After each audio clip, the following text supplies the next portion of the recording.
Hey guys, welcome to another episode of Overhauled with the Diesel Queen. I know it's been a while. I know I've been kind of out of the podcast scene for a month or two, but today I have on here a special guest named Kheldon, and he works for Caterpillar. Now, I've followed him on Instagram for a long time. He's one of the very few men that I know on social media that do mechanic content and are somewhat successful with it. So, Kheldon, why don't you introduce yourself and kind of explain to us how you got where you're at? Hey everybody, I'm Kheldon. As Melissa said, you'll probably find me or know me as Ravenlock13 on Instagram. That's kind of where all this started.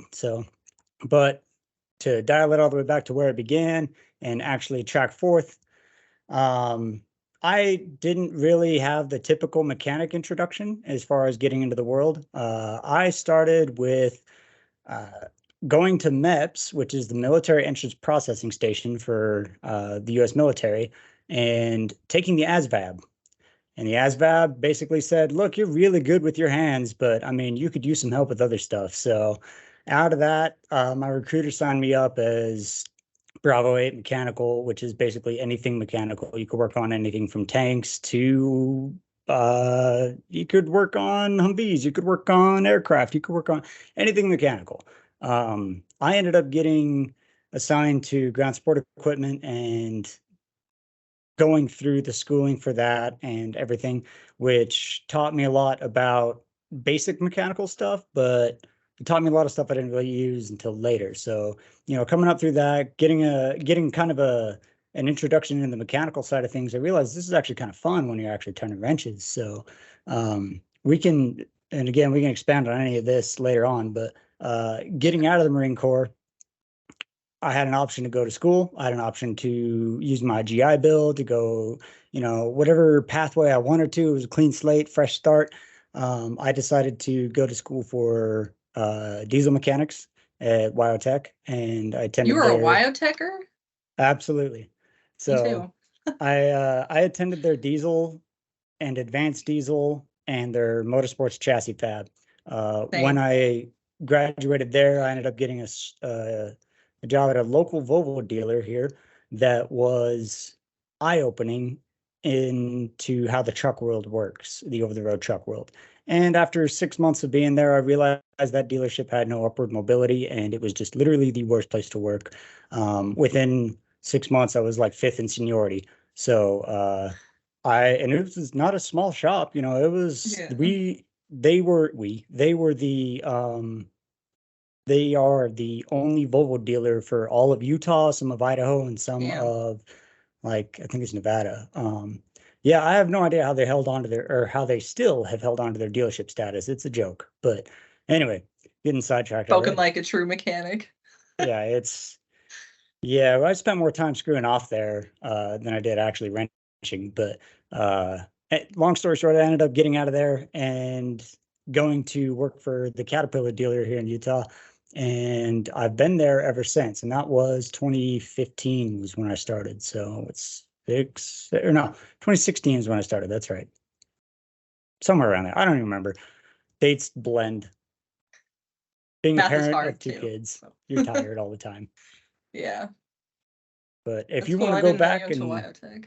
expand on any of that, let me know. But yeah. What did you what year did you graduate WyoTech? Let's see, I got out in 2014. So I graduated in 2015. So yeah, it was 2016. I started at Wheeler. I graduated in 2015, uh, August, thereabouts, I think. You and I were in WyoTech for like a month together. No kidding. I started, wait, no, maybe I fucked that up. I started July. Yeah, never mind. I fucked that up. I started in diesel 2000 July of 2014. Okay, yeah, I didn't get out of the Marine Corps until August of 2014. Okay. So, and then no, there was some overlap then. If you started Yeah, because diesel, I graduated 2015 because it's like exactly a year, right? If you do the core classes, advanced diesel, and then motorsports and chassis fabrication. I think that's like exactly a year. That was a year. That was basically a whole year. So there was overlap there for sure. But I started in powertrains. So okay, so you started at WyoTech about when what is Zenith or whatever the hell they were bought WyoTech. Yep. But I remember that whole thing. And they hadn't changed the program yet. Here's the part that really sucks. They bought it out. It was still the base program from before. And after I graduated, there was a guy that was from my unit that we were really good friends. He was getting out and he was like, "Hey man, I don't know what to do." And I was like, "Well, you're fucking smart. You're a good mechanic and you got good options. Try this out." And he attended and they had changed it. Like you couldn't, they didn't even give you books. You had to check out a book and return it. I still have all my books. Like, yeah, I have all my books too. You keep all your books and everything. Yeah. So like, thankfully, I don't know. I'm sure you know they're back under actual ownership, like real ownership, local Jim ownership. Mathis yeah, now. Yeah, and it's I know Jim awesome. Mathis. Yeah, I'm glad to hear that it got better because I did hear. Were you around when they fired off a bunch of the instructors? Were you there for that? Yeah, because it was a bunch of the good instructors too. I was really pissed about that. Yeah, they literally were like, "Well, I mean, we don't need you anymore. Here you go," and they kind of. Yeah. It was bad. It was bad. Yeah, they didn't even have any really good notice. Yeah. And it like they got rid of like I think Scott from Powertrains and there was another one. Bob, did they get rid of Bob and Advanced? I think they got rid of Bob and Advanced Diesel. I don't remember all of them, but I distinctly remember what the fuck was that asshole's name in Engines? The fuck was his name? Talking about the bald-headed dude with the Rick, beard? maybe. Oh, fuck! I think it was. I don't Rick. remember his name, but I know a face. Like there's a face coming to me. He was a dick. Yeah, and his partner that taught it with him fucking hated him, but he stayed, of course. But then a bunch of the other instructors, like Scott, Scott came to work for Four Rivers at one point in time, so I got to work with Scott again. Yeah, he ran a field truck for Four Rivers. Scott was cool as fuck. He was probably one of my favorite instructors. I like Scott. He was dope. Oh yeah. Well, and he was really good at explaining things. Like if you didn't understand a certain way or a certain concept, he was really good at like finding a different way of explaining it that might click in your head. I liked Scott. He was helpful. There was another girl in WyoTech that I don't know if you knew her. Probably. If you were around there at the same time, you probably knew her. What the fuck did they call her? Oh, I used to remember the nickname that everybody gave her. She was a really, really skinny brunette chick that like failed engines like 3 times and failed. She like kept failing shit. But anyway, Scott tried to help her. And I guess he tried to help her and tried to help her pass and was trying to help her study and shit like that. And she like just, I guess, tried to sleep with him. Oh, wow. Like she did with everybody else. Yeah, she was like, she's the epitome of like what you don't want to go to WyoTech, right? She was the epitome of the girl that like, I swear to God, her dad sent her there to find a husband. Like she didn't even try to, what the fuck was her name? I probably shouldn't say her name anyways, but she... With the audience that you have, she might actually listen and be like, "Oh, that was me." So, I mean she knows who she is. People want to bitch about me intentionally smearing oil on my face. That bitch did. Like she did actually. Like I just work dirty, and then I touch my face when I get frustrated, and that's how I get dirt on my face. But yeah, she was interesting. But moral of the story is Scott tried really hard to help her. And tried really hard to teach her, and he wanted to help her pass, and she just like it was a lost cause, pretty much. It was sad, but that's too bad. How did you like chassis fab? It was really, really good. I just wish that I would have had more focus because by that point I was already itching, eager to go into the trade. You know, like you mentioned, a lot of guys or a lot of folk when they first, especially coming from trade school, the people who choose the path right out of high school, they don't really treat it as an actual, like, because essentially what it is OJT. It's on the job training, the way the WyoTech did it when I went through. I hope it's that way again, but I really like how they, again, sidetrack here. I like how they did the theory and the testing and the Yep. book knowledge, and then the prac app. Like that was awesome. Yep. Advanced diesel, all prac app. Oh I yeah, don't know. dude, that was one of my favorite classes. Did you have to do all the testing, the tests and stuff? Like I remember taking the tests every time they had classroom time, the mandated classroom time, and Bob would just stand up there and be like, "What'd you guys get for this?" And wait for somebody to shout an answer, and he's like, "Right." Or if somebody's wrong, he'd be like, "Wrong." Anybody else got Yep. one? And then like it wasn't like a everybody quiet, head down, go to the lab. No, it was like, okay, let's buzz Yeah. through this. Cool, let's go get some actual experience, right? Yeah, he But cared way more about the hands-on shit than the tests, which is I liked Bob a lot for that reason. And Bob also was my hero because he made us listen to classic rock in the shop, which yep, meant we couldn't listen to the shitty music, which was great. What was yeah, he? Travis was Travis the younger dude? Travis. Yeah, Looked like the dude from Super Troopers. Yeah, Travis. He was cool. He did he not? I never made the correlation until you mentioned it, but yes, absolutely. He was cool as shit though. He's a big hunter. I'm actually still friends with him on Facebook, and Same. I know he's not teaching anymore. I think he's back turning wrenches or something like that. But maybe he was one of the ones that got fired too. I could be wrong. I hope not. I know a lot of people also quit too when that happened. Yeah. So I know when they went through and they were like announcing all these people were getting fired, a lot of people were like, "Hey, fuck it, I'm out then. See ya." Like, yep. And they left, which unfortunately, again, that was near the tail end of chassis fab for me when they were really starting to thin hardcore. Yeah. Like, they let a couple of the welding instructors go, and one was like, "I don't even have any of my old tools. Like, I've got to go buy all new shit." And I was like, "That sucks, man." He was planning on teaching for the rest of his career, I guess, whatever. Well, but, that's what most instructors do. They go to WyoTech to retire. Exactly. And I mean, I'm not going to lie, the thoughts cross my mind every once in a while. I didn't mind Laramie. They have a job opening right now. The off season. My mom sent it to me. I'm not ready to move yet. I'll tell you that. But, yeah, me neither. No, it's anyway, getting back to your question as far as how chassis fab was, I really, really liked it because I can't remember his name. I want to say it was Jim. I could be wrong. Really Jim? old. Yeah, there's a Jim. Really old, quiet dude. Wispy, white mustache, kind of. One of my fondest memories is there were a couple guys having a really hard time with TIG, and they were trying to figure out how to like figure out, okay, well, when do I dip and when do I move my torch or whatever? It's been so long since I've TIG welded, but they're trying to figure that out. And he was like, "Hey, let me give you let's sit down and I'll show you how I do it." And so I remember specifically because I kind of sat in, I was their little shop lead, or like they made a little shop lead thing. It was me and another guy. But I kind of like walk over because I'd finished my grinding comp and I was waiting for the TIG welder anyway. And I walk over and I sit in with my helmet and I'm watching. And as he's sitting there and welding and dipping and just, you can see his helmet look up and he is looking, even though he can really only see so much through that glass, he is seeing which visors are looking all over the fucking place. Yeah. Right? Not paying attention.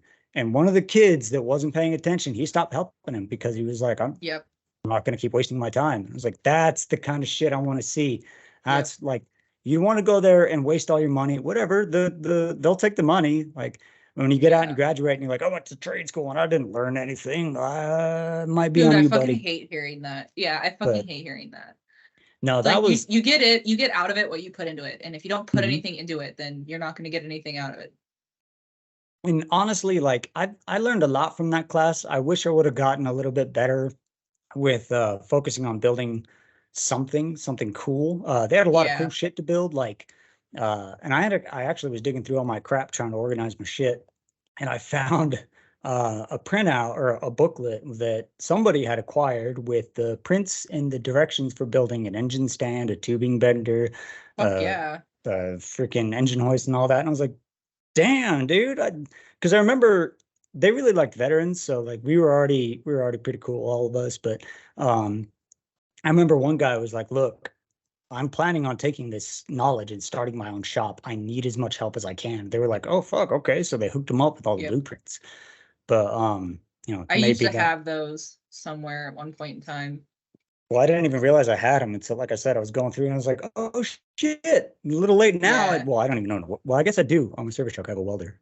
But no, I wish they would have covered stick welding, to be honest with you. But there was all MIG, TIG, and cutting and shaping and stuff. Like it was really cool learning about suspension setups, learning about like, okay, well, I understand like how Mustang 2 works. I understand how the Hmm. forces kind of play with one another. It kind of takes a lot of the The 4 9 unknown. inch. It takes all the Very unknown fast. out of like if you're looking at a car and you can be like, man, that looks really cool. You're not the guy who's looking at that going, that's a big spring, and be like, no, that's a coilover, dude. Or you're like Yeah. you're not. It takes some of the guesswork out of it, as it were. Hmm. But I really liked it. I wish that I would have taken it a little more seriously because again, by that time I was already I was focused Yeah. more on shit. I need to find a job, Yeah. Short timers a little bit. unfortunately. Yeah, I think I wished they would have covered stick too. I mean, I know how to stick weld from like where I grew up. You could start doing welding classes like the last year or so of middle school, and then you could go do it all the way through high school. Hmm. And so we did MIG and arc welding. Yeah. We actually had to start on arc welding or torch welding is what we had to start on, and then arc welding, and then we got to go to Wow. MIG. Yeah, yeah, We I kind of can I did. can weld with the torch. I wish, like, I know that that's definitely a thing. I actually bought a little torch kit when I was still in the shop so I could take it home and teach myself how to weld when I thought I did. And I never did because I didn't think that I had time. I had oodles of time. But going back to it, like, it's kind of funny you say that because, like, I guess my hometown could be considered rural, but we had the same thing. Your electives had to include a certain number of classes Yep. from and I've heard you talk about it before, same thing, woodworking, basic auto, advanced woodworking. There was like a livestock, there was a horticulture class, Yep. there was a whole mess of classes. And it was weird because it kept them all like way off in the corner of the lot.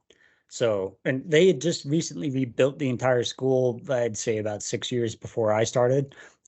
So I guess when they rebuilt it, they had no plans to develop that because it was still the original building from whenever the last time it got built was. So they were all just shoved off in the corner of the lot, which sucked because you're like, oh, I've got um whatever home ag or whatever it is next. I have to walk from one end of the fucking campus to the other, and it's like 15-minute walk, and I've got 5 minutes between classes, right? So Yep. but I mean, I remember doing a lot of stick welding there, teaching I picked up on it pretty quick, pretty easy. I really enjoyed it. Like, there's something about when you have your hood down and there's nothing else, it's just you and your work that's really Yeah. kind of therapeutic. But I didn't use that skill. And I actually ended up using that skill a little bit when I went and worked for the Volvo dealer because they were like, well, you took some kind of fabrication class, build us a parts cart. Here's some metal and wood and casters. And I was like, what the Busy fuck? work. Yeah. Yeah, well, we were like dead slow, and I got hired on at $14 an hour, right out of trade school. I'm sure I could have found another job. It's 2015, whatever year it was, but I just didn't. I needed some kind of income source before I just jumped ship. So it Yeah. was it was a job I took. But I remember building that cart and like I got it all, I measured it all out, laid it all out, drew it all up. It looked really good on paper. And I remember going to one of the old timers there and I was like, hey man, I haven't stick welded since high school. And he goes, didn't you just take a fab class? And I was like, yeah, just bear with me here. So he gave me the Yeah. basics and showed me, and like within 10 minutes, I was back to just stacking dimes. It was awesome. I was having a blast. But um since then I haven't touched it. Like there was one job Even that I on went your on. service truck. Yeah, so well the my truck doesn't have a welder built into it. Like a lot of guys will have like the nice big Miller welders on Yeah, it like the and big everything. generator welders. The newest service trucks don't even have that. It's all built into the end pack that we have. So it's the end pack has a welder, generator, air compressor, all that shit. The newest end packs even have HVAC on them, and they'll keep the cab heated and cooled without using the engine, the truck That's engine. nice. It's pretty slick, and they're all tier 4 final and all that shit and everything. But my truck is like the first version of that, so I just have a generator and an air compressor on that. So I have a suitcase welder. Um, it's an arc welder only. I think you might be able to buy like a spool gun for it and Yeah, an attachment of probably. some kind. But uh, when the truck got turned over to me, the welder was locked out and the tag just said missing leads, and I just have not had a reason to go and get leads since. Yeah. But I did get an opportunity to kind of weld once when we were trying to pull some pins out, and that was when I was in that F-150. That was the welder on that was actually pretty decent. You know, it got hot enough to penetrate the we preheated the pin, but penetrate the Yeah. pin so we could weld a nut on it. But we ended up having to lance those pins out to get them out. Yep. But I love the yeah, Lance. I missed I the think opportunity to the thing run is it. slick. Oh, really? Those things Yeah, are so so slick. I mean, it my kind of shoots freaking molten lava into your face, but you know, if you wear like a full-on leather bodysuit, we then have you'll be full fine. uppers and lower leathers and everything. Like it's all available. Like they've got a few different sets in the tool room, which is pretty slick. But yeah, the day that it was funny too because I'd spent the previous day getting all that shit and getting it all up there, and by the time we got because it was more economical for a dude in an F-150 to go run around and do all this shit. Plus, I was at a reduced Yeah. labor rate compared to the two bigger trucks that were up there. Which, come to think of it, I don't know why neither of them had a lance. But anyway, by the Yeah, time I that's got odd. all that shit squared away, it was like 6 o'clock at night, and we're like, let's just hit this first thing in the morning. I was like, I have a VA appointment in the morning. I'm not going to be up here till like noon. We'll save one for you. No, they didn't. They didn't, yeah. I get up That there and they're all sucks. just sitting around, just staring at the machine. And I was like, cool, let's get going. Thinking they're waiting for me. And they're like, oh, we're letting it cool off. Motherfucker. Okay. Yeah. That sucks. It's cool. It's my first time I ever got to use a lance was on a grater side shift, like blade side shift pin. And that was interesting because you can't just go balls to the wall or you're gonna blow right through the blade. You have to be like really careful with it because it's not a through pin. And I Oh. had so I had my boss help me, this fucking old timer that's like ancient, but he was awesome. His name was Sid. He was fucking cool. One of the best regional managers I've ever had. And him along with my foreman at the time helped me a little bit with it. My foreman ran a service truck and was in the shop. I mean, he had like 15 years of experience. Hanan loved using lances. They were very big about keeping everything in house. Like if you go down to their Commerce City store, they've got mills, they've got lathes, they don't have anybody that knows how to run them anymore, but they have like all that shit. A lance, they got all kinds of cool shit, mag drills. But the lance, like, so that shop, the foreman that I was working with at the time actually was my lead tech from Commerce City, and we both worked there at the same time. But then we were working together in Wyoming again. And so he was helping me with that. And that was like really nerve-wracking because if I blow through that blade, that's like a really expensive fuck up, right? Like I don't know if I'm just gonna be able to weld that and grind that smooth and make it look like it never happened again. I mean, you might Uh be able to, but it wouldn't be as strong. yeah, because it's not like the same. I don't even know how well that would weld because that's like hardened steel. But yeah, so that was fun. I got to do that, and then I got to lance out a dozer blade, like center fucking thing. I got to lance that out. I've lanced a couple on an excavators, and then I had a farmer bring in a mold board off a grader that he just took off himself and brought it in. Because in Wyoming, I'm sure like Utah is like the same way, right? You go into rural towns and you get the Oh old yeah. timers that will like do everything and then bring it in for you to fix just the one little thing and then they'll take it back and finish it. That's what he did. He brought me in a whole mold board off this ancient fucking grader because he couldn't get the fucking pin out. Shocker. So I have a video on TikTok actually of me lancing down into a mold board, and that was his. But at that point, I had like kind of understood how to use it. And there's two different rod sizes. There's like a little tiny one, and then there's a big fucker. Mhm. And those big fuckers will like annihilate a hole in the fucking pin. It's awesome. That's interesting. Fucking So cool. Cat does have they call it a dealer service tools catalog, and it's got literally anything that Cat makes or supports or what. It doesn't even have to be Caterpillar in-house made. What it is like if it's razor blades, they're not going to make their own razor blades, but you Yeah. can find the part number for that and order that That's through the surprising. systems. The cat doesn't have razor blades to say cat on it. They will sell you a box that they're in that says Cat on it, and then you open Of it up and it's course. like nickels or whatever, and you're just like, oh, okay, thanks. But no, there was actually a podcast I was listening to a while back that somebody was like, let me share a tip for you guys. Any snap-on tools made by Cat, and it's like, or Cat, they have the snap-on tools branded, cat branded for cheaper. And it's like, yes, most of them. There have been times where you'll order a tool and you expect high quality. Like there was a guy in our shop, he didn't have a dial caliper, so he ordered one through Cat with the Cat part number. And, you know, it was still like $60, but, Yeah. you know, it's cheaper than buying a Snap-on or Yeah, it's whatever like or Mac. 120. So, yeah. So he's like, cool, I'll save myself some money and get a good set of dial calipers. Well, they were the cheap, shitty plastic ones. Mm, Like he opened the box yeah. up and was like, what the fuck is this? And he's like, you better take that back, dude. That's like, that better Yeah, say that's Pittsburgh on it somewhere because that's about the right. same quality. Right. That's bullshit. No, so I know when I was looking for parts for that job, to lance those pins out, I found a whole list of like, here's all your different rod thicknesses, and there was like 10 different sizes to Yeah. select from. It's wild because and I asked the guy, I actually ran into one of the more experienced field guys when I was walking out with a box of rod, and he goes, is that the size you need? And I was like, I don't know. He's like, I'm just fucking with you. We really only use one size. And just look, yep, that's 3/8. There you go. You're golden. I was like, okay, cool. Yep. Thanks, dude. Like, bye. Yep. Yeah, we carried Um, two sizes. We had a real tiny one for like more delicate jobs.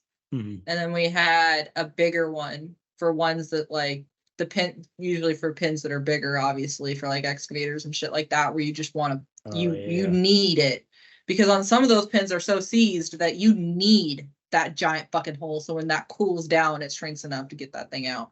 Or like I'm That's sure where that you've dozer seen was. camshaft fucking What?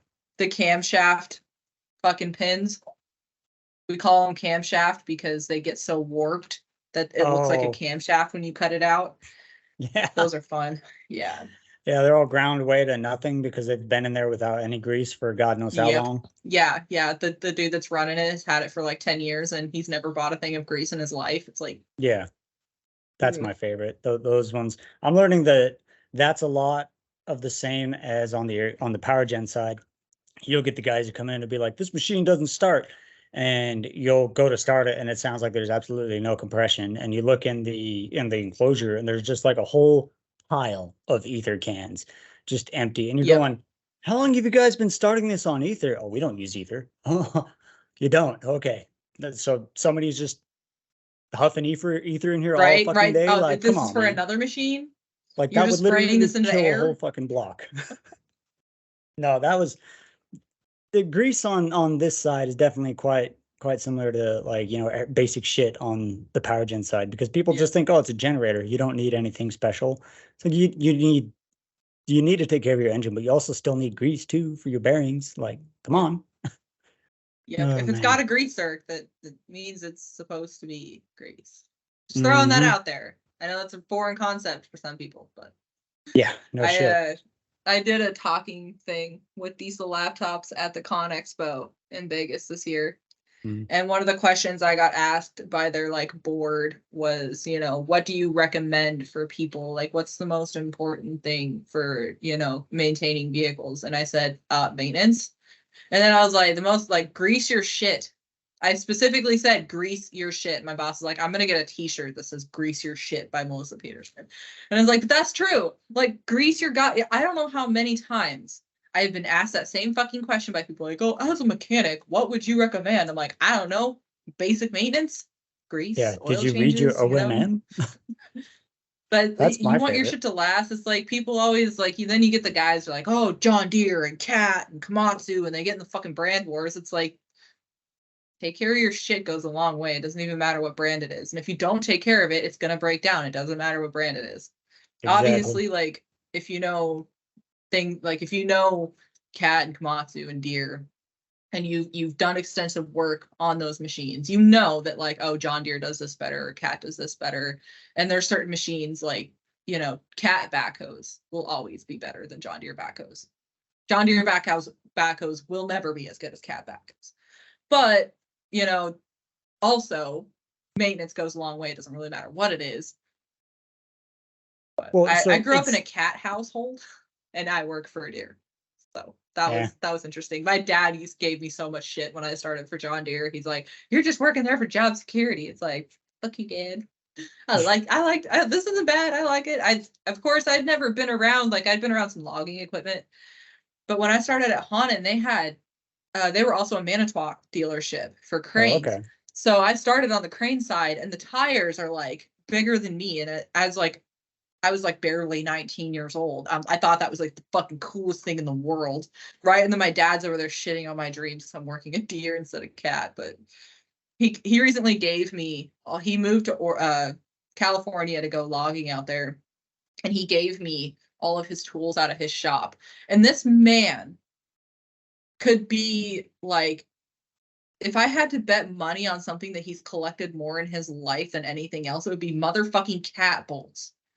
I have so many organizers full of cat bolts because this motherfucker refused to buy any other goddamn bolt. He bought cat bolts. They're good fucking bolts, I'll tell you that. They're expensive, and they're expensive because they're made for like a class above. So a cat 8.8 is it's labeled as a grade 8.8, but it is tested to a grade 10.9. That way it can still maintain, and you're getting into like metallurgy and shit at this point, but it really deals a lot with, they're trying to attain that strength level while not embrittling things. And I mean, they're not cheap. There's people who will come in, they'll be like, oh, it's fucking, you're just going to throw some shit on there. And it's like, there's a lot of subtle differences too, because if you look, a cat bolt head is taller than most other hardware. It's thicker. Yep. And I mean, there's a lot to it. There is really a lot. And yep. Trust me. My dad has like lectured me a lot on cat bolts. He is like, if he had a religion, it would be goddamn caterpillar bolts. But I mean, when you're out in the woods and you're working on shit and you don't want shit to break, and because that downtime of having to go all the way the fuck back into town and get shit and come back, at that point it would have been worth just buying a nicer bolt or a higher quality bolt. I'll tell you what, there's a couple hardware kits that when I got moved into the truck, I kind of added to the tool list, and they're not cheap. So I bought two Imperial hardware kits of varying lengths. It's got all the way from like 1/4 inch up to 1/2 inch bolts in there of varying lengths, and accompanying washers and nuts, and then something similar for metric hardware. And I mean, all told, there's like $1,000 in all three of those kits, and it's like just in bolts. But the thing is, like you're saying, it's in the way that I think of it is, okay, I could either have this stash of shitty hardware that I've taken off of crap that, it might be okay. You could still run it. It would work. It would work in the end. But that is not dealership level. So I would rather represent dealership level.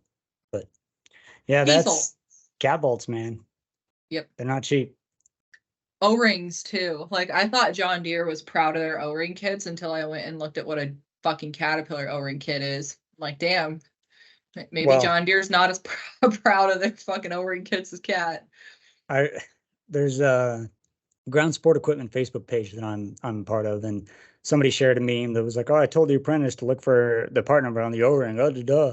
And like all these people were laughing about it. And I don't like to jump into those because, again, I just don't have the energy to deal with them. But I did like kind of look through some of the comments, and there were a couple of people that were going, yeah, Cat puts numbers on all their O-rings. Like, it's very rare unless you get like an O-ring kit. And then lately, the last few kits that I had when I was in the shop, they didn't have part numbers on the O-rings, which is fucking frustrating.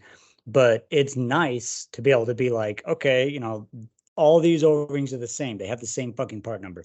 They're expensive, but they're also a lot tougher. Like, I have seen O-rings get installed where normally, like an O-ring boss fitting, you'll install it. Mm-hmm. And if you fuck it up, you're like, oh shit, or like, whatever, I need to take this fitting off again.